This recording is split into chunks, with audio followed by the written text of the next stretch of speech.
Did you know there are foods you can eat today, even right now, that could gently pull your blood sugar down?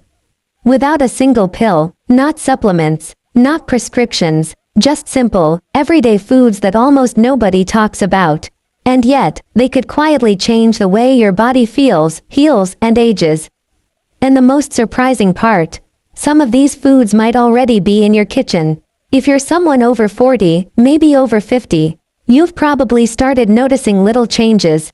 You wake up feeling more tired than you used to. Your energy dips right after eating. Maybe your hands tingle sometimes. Or your vision blurs slightly, then clears again. And deep down, you wonder, is this just age, or is something wrong with my blood sugar? But you don't talk about it. You carry on, because life doesn't slow down, even when your body asks you to. Here's the truth though, you're not imagining things. These small changes are signs, quiet signals your body is sending. Asking for help, before something bigger shows up. Now, here's the part most people get wrong. They think controlling blood sugar is all about cutting things out. No carbs, no sugar, no joy. But what if the real answer isn't just about removing things? What if it's also about adding the right things back in? That's where most of us miss the mark. We think the solution is in restriction. But healing doesn't always mean going without. Sometimes, healing begins with giving your body the right kind of support. From the inside out. And that brings us to the foods.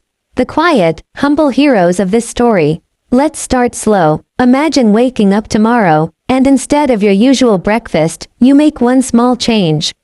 Not a full overhaul, not a diet, just one simple shift. You add a handful of chia seeds to your yogurt, or a slice of avocado toast instead of jam on white bread. That single choice might not seem like much, but inside your body, it changes everything. You see, chia seeds are packed with soluble fiber.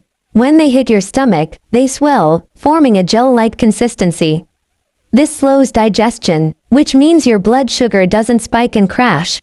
Instead, it rises gently and stays stable. And the result? More energy, clearer focus, no post-meal crashes. That's the magic of smart food choices. Let's talk about another one, cinnamon. Not the sugary cinnamon rolls at the mall, but real, ground Ceylon cinnamon, the kind you sprinkle on oatmeal or into tea. This spice does something remarkable. It helps your cells become more sensitive to insulin, meaning your body doesn't need to produce as much of it, which lowers blood sugar naturally, over time. And it's not just theory. Study after study has shown cinnamon's ability to reduce fasting blood glucose levels, especially in people with insulin resistance. And yet, it's just sitting in your spice rack, quietly waiting to be noticed. Still with me? Good, because here comes a big one. The food that almost everyone ignores, but should be treating like gold. Beans. Yes, simple, ordinary beans. Lentils, chickpeas, black beans. They're rich in resistant starch, a special kind of fiber that doesn't break down in your small intestine. Instead, it ferments slowly in your colon, nourishing your gut bacteria and stabilizing your blood sugar for hours. People who eat beans regularly have more stable glucose levels throughout the day and often feel fuller, calmer, and more energized.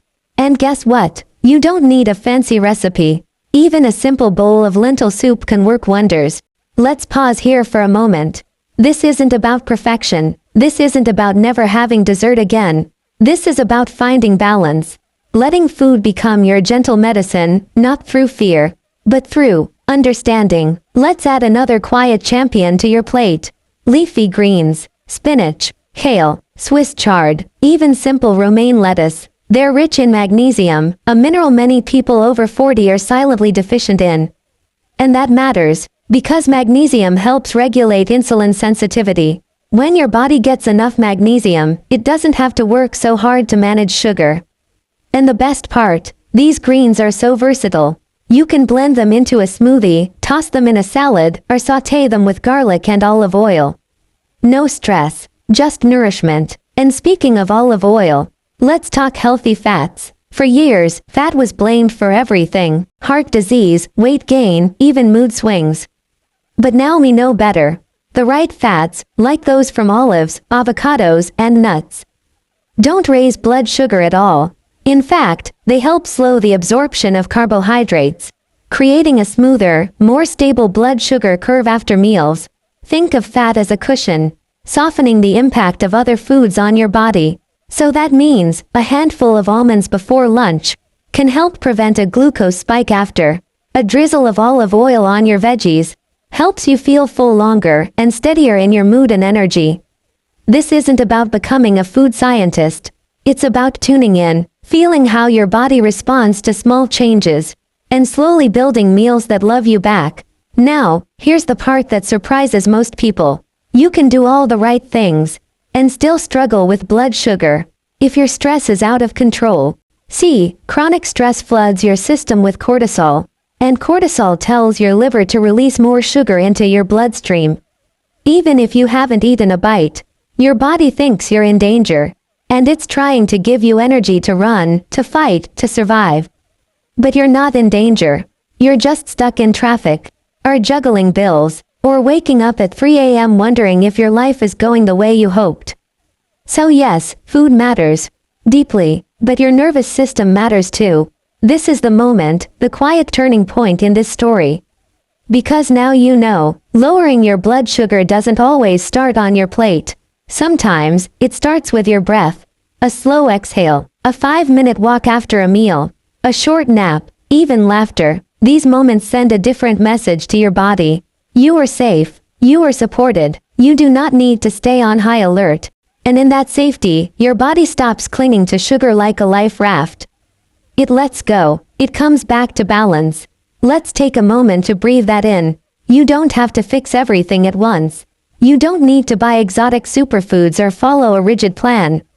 You just need to begin, gently, with one food, one habit, one new truth at a time. Maybe tomorrow you sprinkle cinnamon on your oats. Maybe tonight you swap soda for sparkling water with lemon. Maybe this weekend, you rest, without guilt. That's how healing begins, not with pressure, but with presence. You've made it this far, and that means something. You care, you're listening, you're ready to befriend your body again, and it's ready to welcome you back. If this brought you even a moment of clarity or calm, consider subscribing for more gentle health wisdom. We're here, walking beside you, every slow, thoughtful step of the way.